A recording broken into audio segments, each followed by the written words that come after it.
ดีพี่น้องมาเก็บยอดมะบวบพี่น้องเอ้ยชีวิตบ้านๆอาหารให้เห็นหมดคุณโอ้ยมาเก็บให้เห็นหมดเลย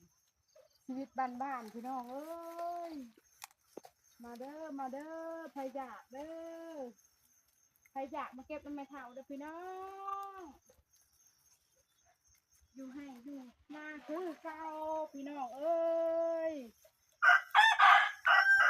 งามเลยพี่น้องเอ้ยหาเก็บยอดมะบวบยอดมะอยู่ให้อยู่หน้าเห็นดอกมะขามะเขือ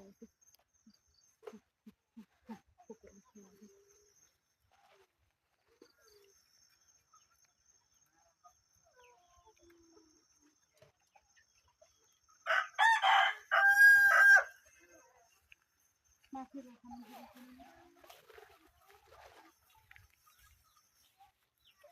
มาพี่น้องเอ้ยดอกมะบวบมันจะดอกงามพี่น้องเอ้ยอ๋อมากัน